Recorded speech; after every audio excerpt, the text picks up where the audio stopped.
বিসমিল্লাহির রহমানির রহিম। Hello my dear students, welcome back to my class. আশা করছি রসায়নের গাণিতিক সমস্যা নিয়ে তোমরা অনেক গবেষণার মধ্যে আছো। তোমাদের এই গবেষণাকে আরও এক ধাপ এগিয়ে নিয়ে যেতে আমি তোমাদের সাথে যুক্ত হয়েছি। আমার এই যুক্ত হওয়া এবং তোমাদের গবেষণা এই দুই মিলে রসায়নের এক নতুন দ্বার উন্মোচন করবে ইনশাআল্লাহ। চলো আর দেরি না করে আমরা আমাদের গবেষণায় মনোনিবেশ করি।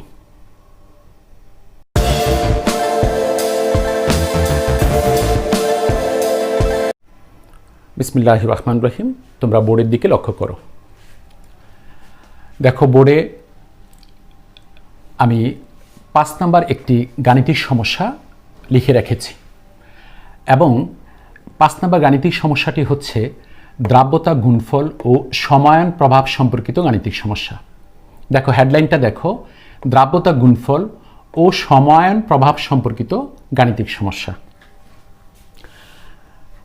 তোমরা জানো যে সমায়ন দ্রাব্যতা গুণফলের উপর প্রভাব সৃষ্টি করে এবং দ্রাব্যতাকে হ্রাস করে। কি সেটা আমি তোমাদেরকে একটু বলি। যেমন আমার এই অঙ্কটার মধ্যেই দেওয়া আছে বেরিয়াম সালফেট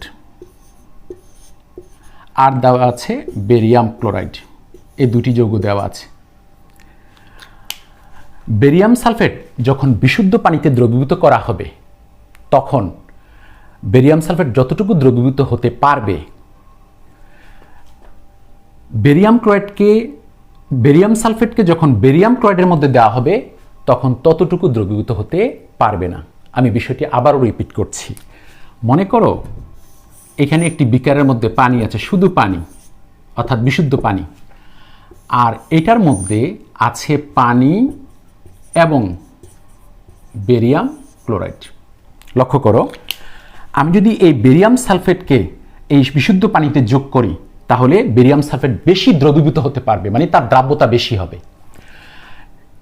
এই বেরিয়াম সালফেটকে যখন এই পাত্রে যোগ করব, অর্থাৎ যে পাত্রে বেরিয়াম ক্লোরাইড যুক্ত আছে, এই বেরিয়াম ক্লোরাইড যুক্ত পানিতে বেরিয়াম সালফেট বেশি দ্রবীভূত হতে পারবে না, অর্থাৎ তার দ্রাব্যতা কম হবে। কেন কম হবে?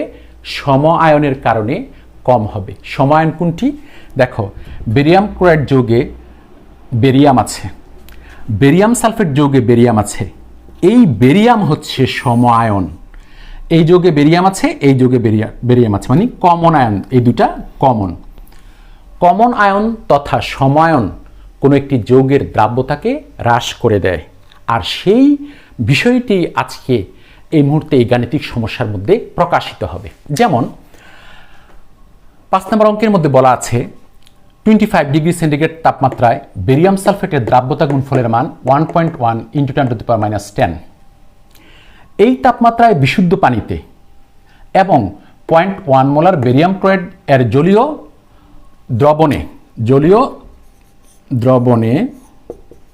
দ্রবণে বেরিয়াম সালফেটের দ্রাব্যতা নির্ণয় করো। তাহলে আমাদের কিন্তু এই অঙ্কের দুইটা পার্ট। একটা হচ্ছে কি যে বিশুদ্ধ পানিতে আমি বেরিয়াম সালফেটের দ্রাব্যতা নির্ণয় করব, আরেকটি হচ্ছে কি বেরিয়াম ক্লোরাইড দ্রবণে আমি বেরিয়াম সালফেটের দ্রাব্যতা নির্ণয় করব। অর্থাৎ যখন সমায়ন থাকবে তখন তার দ্রাব্যতাটা কত হবে, কিন্তু আমরা জানি কম হবে। কমে গিয়ে কত হবে সেটা আমরা গাণিতিকভাবে দেখাবো যে কমে গিয়ে এত হয়েছে। চলো আমরা এক এক করে কাজগুলো শুরু করি। তোমাদের মনে প্রশ্ন জাগতে পারে, হঠাৎ করে 5 নাম্বার অঙ্ক কেন? 5 নাম্বার অঙ্ক এই কারণে, আমি গত পর্ব দুটিতে একটিতে করেছি 2টা অঙ্ক, আরেকটিতে করেছি 2টা অঙ্ক, 4টি অঙ্ক শেষ হয়েছে।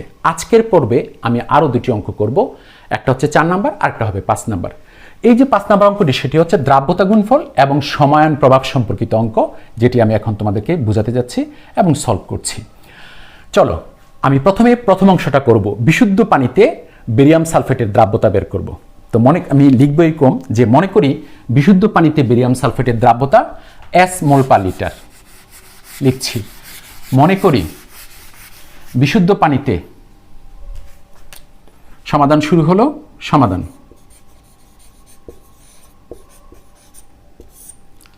মনে করি বিশুদ্ধ পানিতে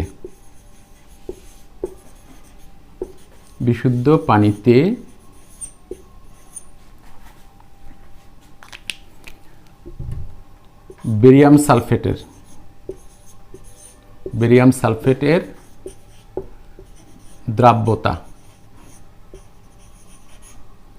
দ্রাব্যতা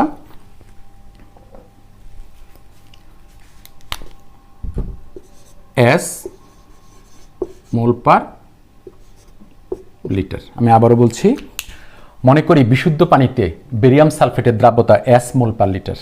ভালো কথা। এবার লিখব বেরিয়াম সালফেট দ্রবণে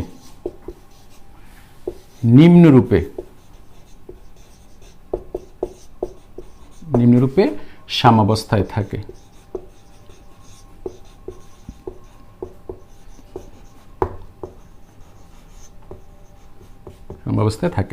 দেখো, বেরিয়াম সালফেট, এটা স্বল্প দ্রবণীয় লবণ, উভমুখী চিহ্ন হবে, এই জায়গায় হবে বেরিয়াম 2+, কারণ বেরিয়ামের যোজনী 2 প্লাস SO4 2-। লক্ষ্য করো, এই বেরিয়াম সালফেটের দ্রাব্যতা কিন্তু S মোল পার লিটার, তাই আমি এটা নিচে লিখব S mole per litre, S mole per litre. ঠিক এইটারও দ্রাব্যতা হবে S মোল পার লিটার, এইটারও হবে S মোল পার লিটার। এটা তোমরা জানো, এই নিয়ম, মোল পার লিটার। এখন বেরিয়াম সালফেটের দ্রাব্যতা গুণফল যদি KSP হয়, তাহলে KSP এর ফর্মুলা কি হবে সেটা আমরা লিখব। উপরে গাণিতিক সমস্যাটা আমি মুছে ফেলতেছি, তোমরা একবার দেখে নাও, গাণিতিক সমস্যাটা দেখে নাও। বেরিয়াম সালফেটের দ্রাব্যতা গুণফলের মান দেওয়া আছে এটা এরকম, এরপরে বেরিয়াম সালফেটের দ্রাব্যতা নির্ণয় করব। আমরা মুছে ফেললাম এখন উপরের অংশটা।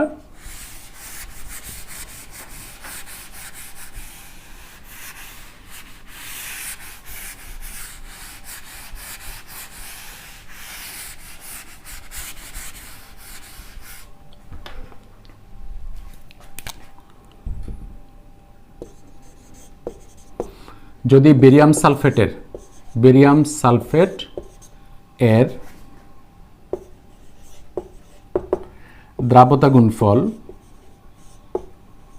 দ্রাব্যতা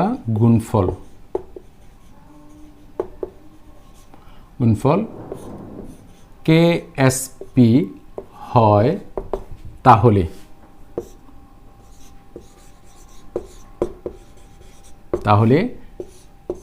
KSP ইকুয়াল টু, দেখো, third bracket BA2+ third bracket SO4 2-। এই এবার লক্ষ্য করো, বেরিয়াম সালফেটের দ্রাব্যতা গুণফল দেওয়া আছে, তো আমি দ্রাব্যতা গুণফলটা লিখব। বেরিয়াম সালফেটের দ্রাব্যতা গুণফল হচ্ছে, তোমরা প্রশ্নের মধ্যে দেখে নাও, বেরিয়াম সালফেটের দ্রাব্যতা গুণফল হচ্ছে 1.1। দেখো, 1.1 into 10⁻⁻10, 1.1 into 10⁻⁻10 equal to barium 2+, এটার মান হচ্ছে, ঘনমাত্রার মান হচ্ছে S, ইন্টু সালফেট 2- এর মান হচ্ছে এই যে S। ব্যাস, এখন আমরা মুছে ফেলবো নিচের অংশটুকু।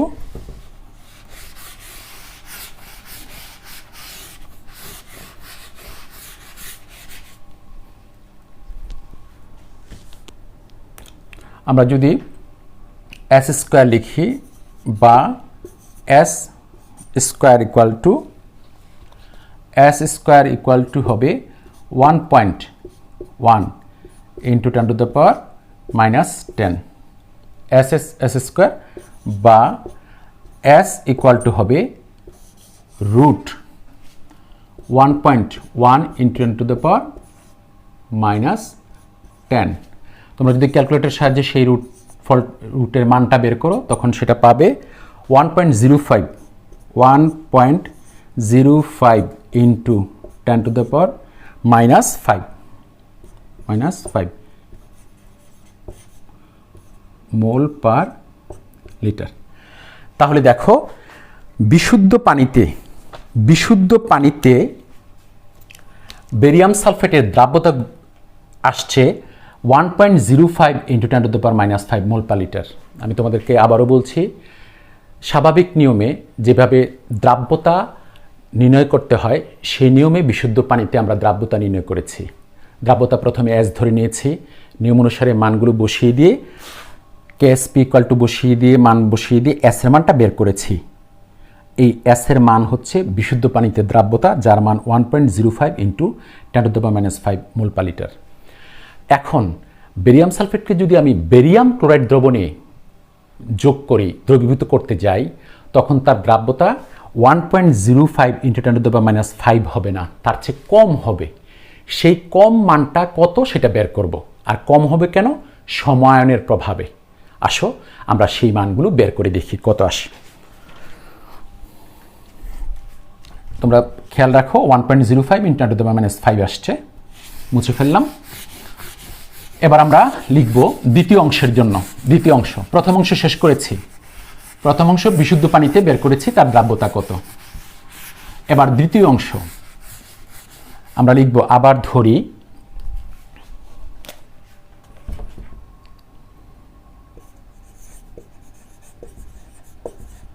আবার ধরি 0.1 মোলার বেরিয়াম ক্লোরাইড দ্রবণে বেরিয়াম সালফেট এর দ্রাব্যতা x মোল পার লিটার। দেখো আমি পুনরায় ধরলাম, আবার ধরি 0.1 মোলার বেরিয়াম ক্লোরাইড দ্রবণে বেরিয়াম সালফেটের দ্রাব্যতা x মোল পার লিটার। তাহলে দেখো এই যে বেরিয়াম সমায়ন আছে, সমায়নের প্রভাবে বেরিয়াম সালফেটের দ্রাব্যতা কম হবে। এখন হিসাব করে সেই মানটা আমরা বের করব। তাহলে আবার ধরি 0.1 মোলার বেরিয়াম ক্লোরাইড দ্রবণে বেরিয়াম সালফেটের দ্রাব্যতা x মোল পার লিটার। এখন বেরিয়াম ক্লোরাইড, দেখো বেরিয়াম ক্লোরাইড দ্রবণে সম্পূর্ণরূপে বিয়োজিত হয় কেন? ও বেরিয়াম সালফেট হচ্ছে স্বল্প দ্রবণীয় লবণ, ও কিন্তু পরিপূর্ণভাবে দ্রবীভূত হয়। এই জন্য বেরিয়াম ক্লোরাইড সম্পূর্ণরূপে দ্রবণে দ্রবীভূত হয়ে যাবে। আমরা লিখব বেরিয়াম ক্লোরাইড দ্রবণে সম্পূর্ণ রূপে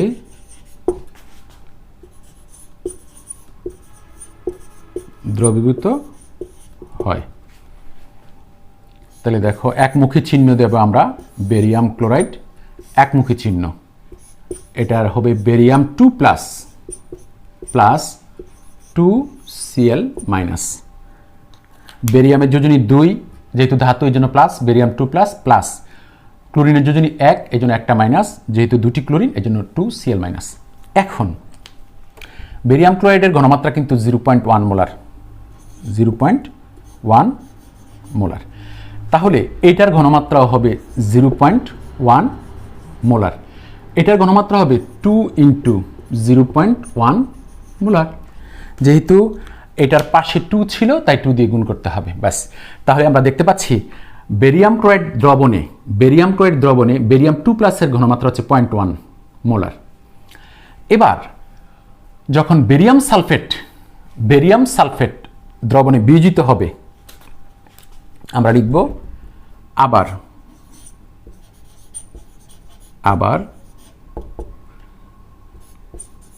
বেরিয়াম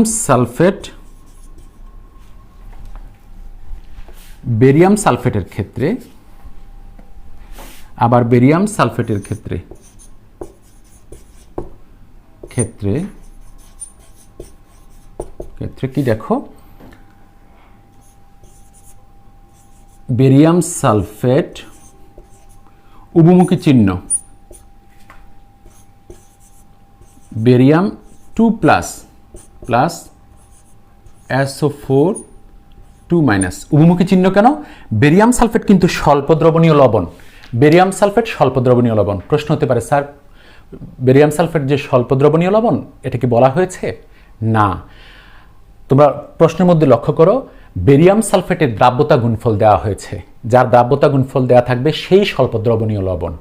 তাহলে বেরিয়াম সালফেট স্বল্প দ্রবণীয় লবণ, সে কম পরিমাণে বিয়োজিত হবে, এই জন্য সে উভমুখী হবে। তো এই মুহূর্তে বেরিয়াম সালফেট যখন বেরিয়াম ক্লোরাইড দ্রবণে দ্রবীভূত হতে যাচ্ছে তখন তার দ্রাব্যতাকে ধরা হয়েছিল এক্স। তাহলে তার দ্রাব্যতা এক্স মোল পার লিটার, তাহলে এইটাও হবে এক্স মোল পার লিটার।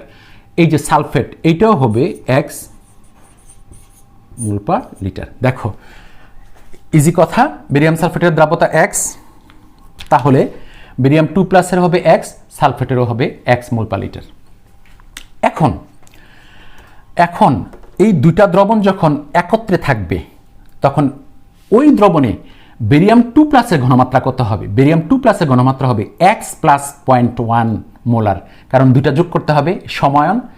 কিন্তু সালফেট এবং Cl- কিন্তু সমায়ন না, আমাদের Cl- দরকার হবে না, আমাদের শুধু সালফেট দরকার হবে। তো আমরা কেন শুধু বেরিয়াম আর সালফেট নেব? কারণ দ্রাব্যতা গুণফল দেওয়া আছে বেরিয়াম সালফেটের। তো আমার দ্রাব্যতা গুণফল যেহেতু বেরিয়াম সালফেটের দেওয়া আছে, তাহলে নতুন ঘনমাত্রা বেরিয়াম 2+ এর কত আর সালফেটের কত সেটা আমরা দেখব। তো আমরা দেখব, আমরা এখন লিখছি বেরিয়াম ক্লোরাইড দ্রবণে, দেখো আমরা কি লিখছি,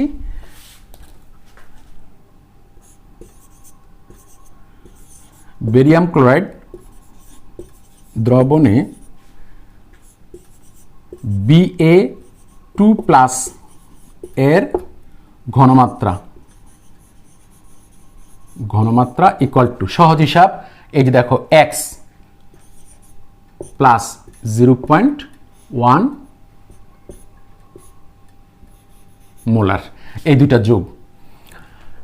এরপরে দেখো বেরিয়াম ক্লোরাইড দ্রবণে সালফেট 2- এর ঘনমাত্রা ইকুয়াল টু, দেখো সালফেটের শুধু এক্সই হবে, এক্স মোলার, মোলার মানে মোল পার লিটার। কেন এক্স মোলার? কারণ সে তো সমায়ন নয়, এখানে Cl- আমার এটা দরকার নেই, আমার দরকার সালফেট, এই জন্য সালফেট শুধুমাত্র এক্স আছে, তাই এটা এক্স। ব্যাস, এখন আমরা কি লিখব? আমরা এখন লিখব বেরিয়াম ক্লোরাইড দ্রবণে বেরিয়াম সালফেটের দ্রাব্যতা গুণফল, আমরা লিখব এই কথাটা, বেরিয়াম ক্লোরাইড দ্রবণে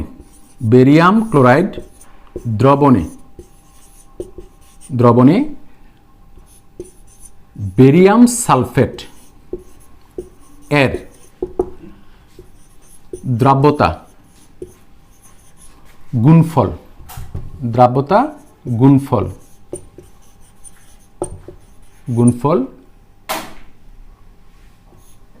KSP প্রাইম ধরেছে কেন? নতুন মিশ্রণে যেহেতু, তাই তার দ্রাব্যতা গুণফলকে নতুনভাবে একটা ধরলাম। আসলে কিন্তু সে চেঞ্জ হবে না। কেন চেঞ্জ হবে না আমি একটু পরে বলছি।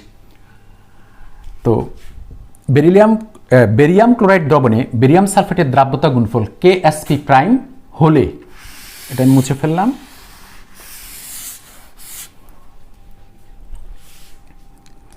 KSP হলে KSP ইকুয়াল টু হবে থার্ড ব্র্যাকেট বেরিয়াম 2+, কারণ এই যে বেরিয়ামের আয়ন, এরপরে হবে থার্ড ব্র্যাকেট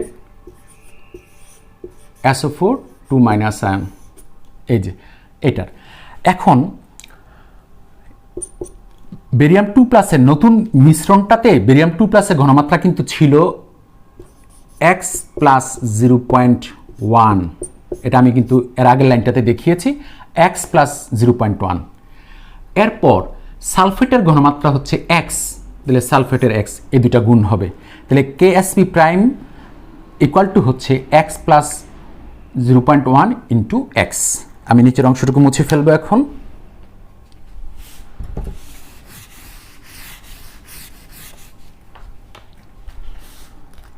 যদি গুণ করে ফেলি তাহলে হচ্ছে x² প্লাস 0.1x। দেখো বেরিয়াম সালফেট বিশুদ্ধ পানিতে যখন ছিল তখন যত তাপমাত্রা ছিল বেরিয়াম সালফেট যখন বিশুদ্ধ পানিতে ছিল তখন তার তাপমাত্রা যত ছিল, বেরিয়াম সালফেটকে যখন বেরিয়াম ক্লোরাইডে দেওয়া হয়েছে তখনও তার তাপমাত্রা সেম আছে, তাপমাত্রা চেঞ্জ করা হয়নি। তাপমাত্রা চেঞ্জ না করলে দ্রাব্যতা গুণফল সেম থাকে, স্থির থাকে। তাহলে কেএসপি প্রাইম ইকুয়াল টু হবে কেএসপি। আমি এখন মুছে ফেলব। যেহেতু স্থির তাপমাত্রায়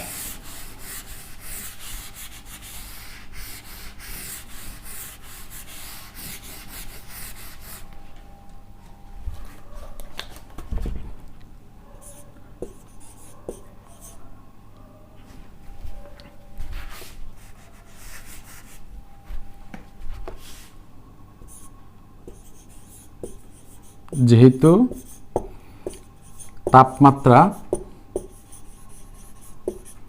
স্থির রয়েছে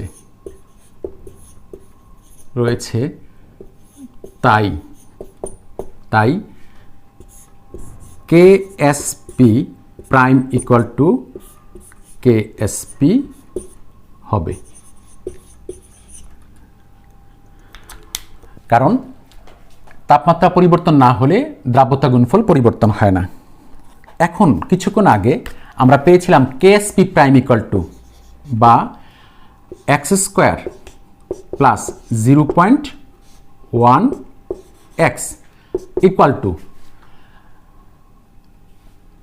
কেএসপি। বেরিয়াম সালফেটের কেএসপি কত দেওয়া ছিল? বেরিয়াম সালফেটের কেএসপি দেওয়া ছিল 1.1 × 10⁻10,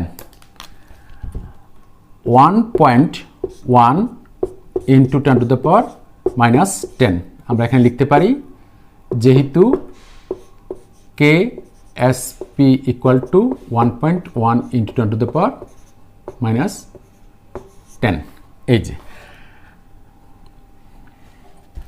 এখন দেখো, জানো স্বল্পদ্রবণীয় লবণের দ্রাব্যতার মান খুব কম থাকে। তো অবশ্যই এক্স এর মান কম হবে।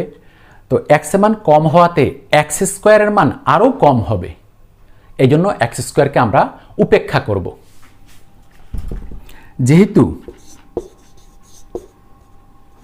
যেহেতু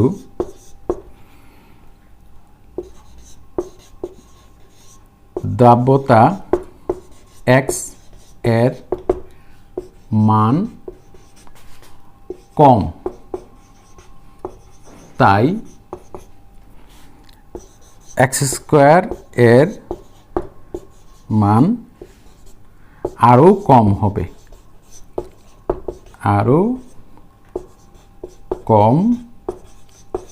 হবে, তাই এক্স স্কোয়ারকে উপেক্ষা করে পাই,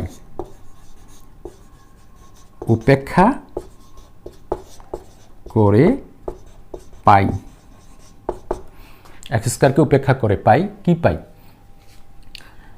0.1 x equal to 1.1 × 10⁻10। Just x স্কোয়ারকে বাদ দিয়ে দেব, বাদ দিয়ে দিলে শুধু 0.1 এক্স থাকবে। তো 0.1 এক্স ইকুয়াল টু এইটা। উপরে মুছে ফেললাম।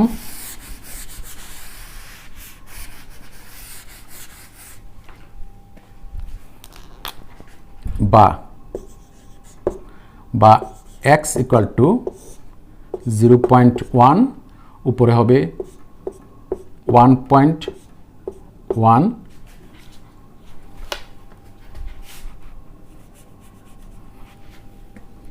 × 10⁻10 বা x equal to 1.1 × 10⁻9 mole per litre. Calculator দিয়ে করে দেখো, এত পাবে। তাহলে আমি পরিশেষে কথাটা বলি, ফাইনাল কথাটা দেখো। যখন বিশুদ্ধ পানি ছিল তখন দ্রাব্যতা ছিল কত? 1.5 × 10⁻5। দেখো অ্যান্সার কিন্তু এখানে শেষ, মানে দ্রাব্যতা কম হয়েছে, দ্রাব্যতা কম হয়েছে। অ্যান্সার এই যে বেরিয়াম ক্লোরাইড দ্রবণে বেরিয়াম সালফেটের দ্রাব্যতা 1.1 × 10⁻⁹ মোল পার লিটার। এবার তোমাদেরকে বোঝানোর জন্য এই দুটা মান আমি একটু দেখাই। বিশুদ্ধ পানিতে পেয়েছি 1.05 ×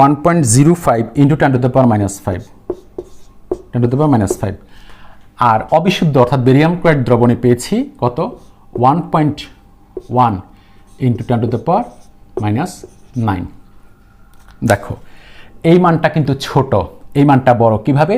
10⁻⁵ মানে ছোট, মাইনাস ছোট মানে এটা বড়, আর মাইনাস বড় মানে কিন্তু ছোট, অর্থাৎ এই মানটা ছোট।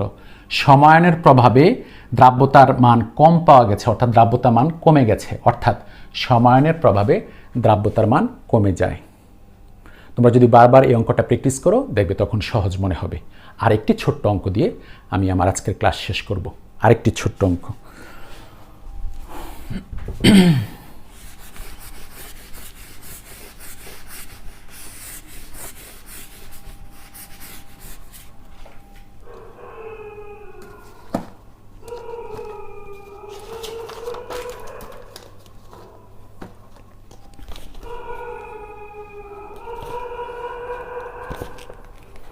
এটা হবে 6 নম্বর অঙ্ক।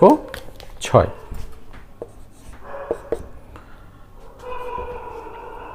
25 ডিগ্রি সেন্টিগ্রেড তাপমাত্রায় 25 ডিগ্রি সেন্টিগ্রেড তাপমাত্রায়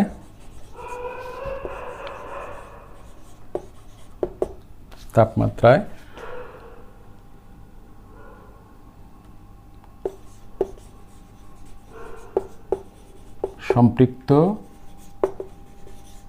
জলীয় দ্রবণে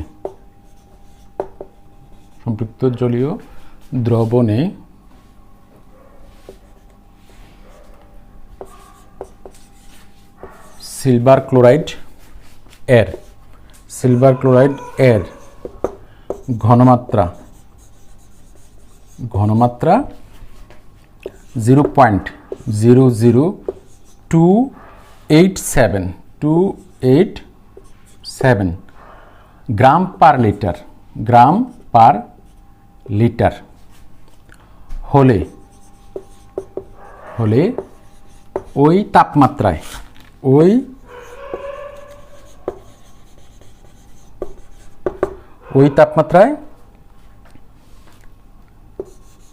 সিলভার ক্লোরাইড এর দ্রাব্যতা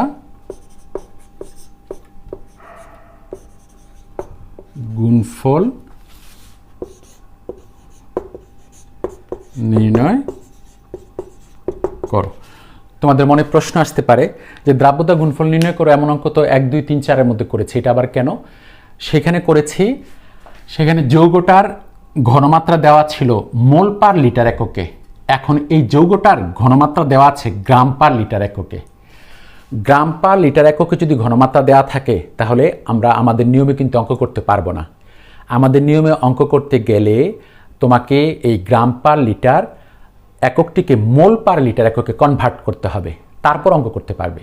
এই জন্যই আমি অঙ্কটি করাতে চাচ্ছি তোমাদেরকে, যে গ্রাম পার লিটার এককে থাকলে কিভাবে মোল পার লিটার এককে কনভার্ট করে অঙ্কটা করতে হয়। চলো, তো সিলভার ক্লোরাইডের দ্রাব্যতা দেওয়া আছে, অর্থাৎ ঘনমাত্রা দেওয়া আছে গ্রাম পার লিটার এককে, আমরা এটাকে কনভার্ট করব।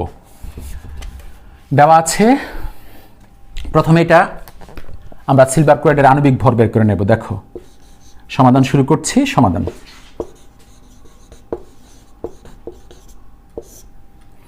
সিলভার ক্লোরাইড এর আণবিক ভর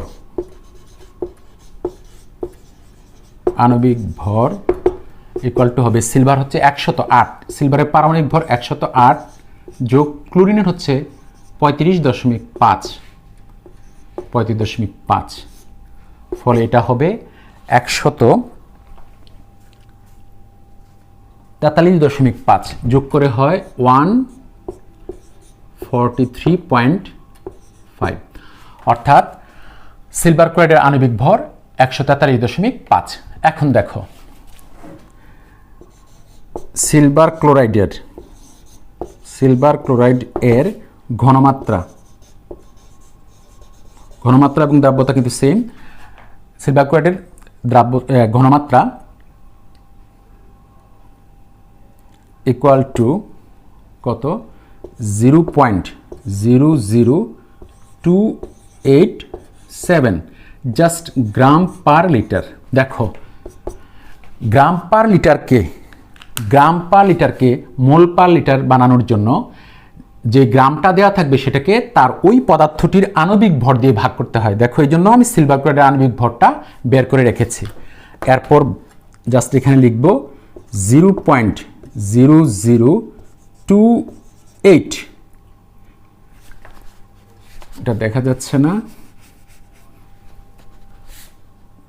দেখো 143.5 উপরে হবে 0.0028, এখানে তখন লিখে ফেলতে হবে এখন মোল পার লিটার ইকুয়াল টু ভাগ করলে যেটা আসে সেটা হচ্ছে 2 × 10⁻⁵, 2 × 10⁻⁵ মোলার। মোলার মানে মোল পার লিটারকে মোলার লেখা যায়, 2 × 10⁻⁵ মোলার। ব্যাস, এখন সিলভার ক্লোরাইডের দ্রাব্যতা তথা ঘনমাত্রা আমরা বের করে ফেললাম 2 × 10⁻⁵ মোলার। এখন আগের নিয়মে আমরা অঙ্ক করে ফেলবো। সেটা কি? মনে করি সিলভার ক্লোরাইডের দ্রাব্যতা S, উপরের অংশটা মুছে ফেললাম। এখন আমাদের আর 2-3 মিনিট লাগবে।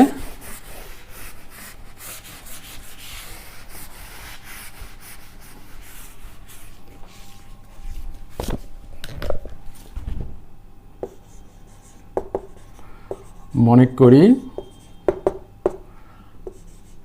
সিলভার ক্লোরাইড এর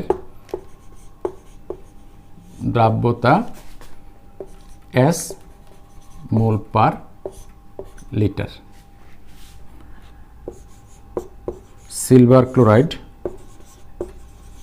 দ্রবণে নিম্নরূপে সাম্যাবস্থায় থাকে।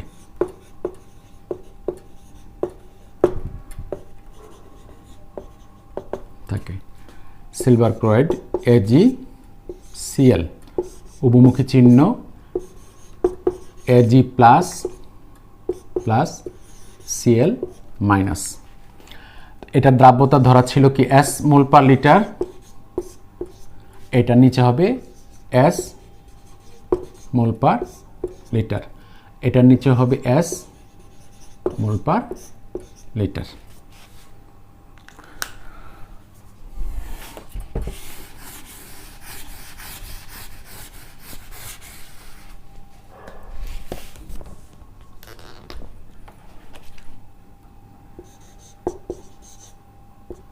সিলভার ক্লোরাইড এর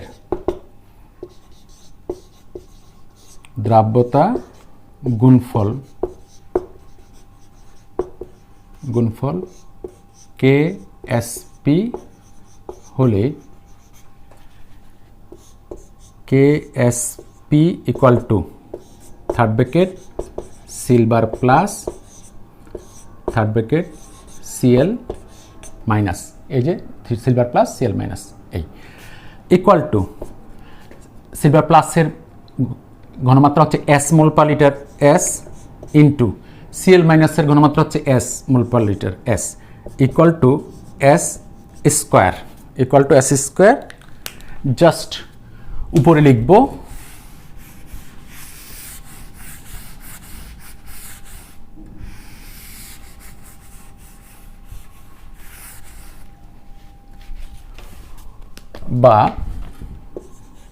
বা KSP ইকুয়াল টু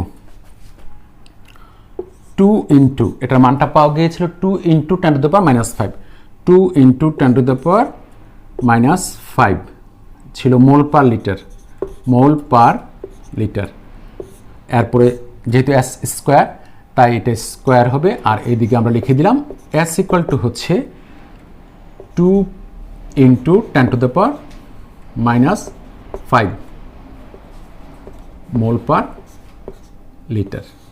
এই দেখো এটা স্কোয়ার করলে কত আসে 4 × 10⁻⁻10, 4 স্কোয়ার 2 এর স্কোয়ার 4, 10⁻⁵ স্কোয়ার করলে 10⁻10, এটা হবে মোল স্কোয়ার পার লিটার স্কোয়ার। আলহামদুলিল্লাহ, আমরা বের করে ফেললাম সিলভার ক্লোরাইডের দ্রাব্যতা গুণফল। সিলভার ক্লোরাইডের দ্রাব্যতা দেওয়া ছিল, দ্রাব্যতা দেওয়া থাকলে দ্রাব্যতা গুণফল বের করা যায়, সহজ হিসাব। কিন্তু সেই দ্রাব্যতাটা দেওয়া ছিল গ্রাম পার লিটার এককে, তাহলে এইভাবে অঙ্কটা করা যেত না।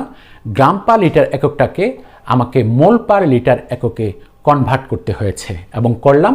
করার পর আগের নিয়মে অঙ্ক করে ফেললাম। Case P equal to 2 into এত বসিয়ে দিলাম, পরে 4 ইন্টু 10⁻⁻10 মোল স্কোয়ার পার লিটার স্কোয়ার আসলো। এইভাবে যদি গ্রাম পার লিটার এককে দেওয়া থাকে তোমাকে কনভার্ট করে দ্রাব্যতা গুণফল নির্ণয় করতে হবে। আলহামদুলিল্লাহ, আলহামদুলিল্লাহ, আমরা আজকে আরও 2টি অঙ্ক করলাম। তোমরা এই 2টি অঙ্ক ভালোভাবে প্র্যাকটিস করবে, দেখবে পরীক্ষায় আসলে খুব কনফিডেন্টের সাথে তোমরা লিখতে পারবে। ইনশাল্লাহ আমি আগামী পর্বে আরও 2টি অঙ্ক করাবো। তাহলে আমাদের দ্রাব্যতা গুণফল ও সমায়ন প্রভাব, দ্রাব্যতা এবং দ্রাব্যতা গুণফল ও আয়নিক গুণফলের প্রভাব সব কয়টি অঙ্ক শেষ হয়ে যাবে। তবে আজকে এই পর্যন্তই। আল্লাহ হাফিজ, ফি আমানিল্লাহ। ধন্যবাদ সবাইকে।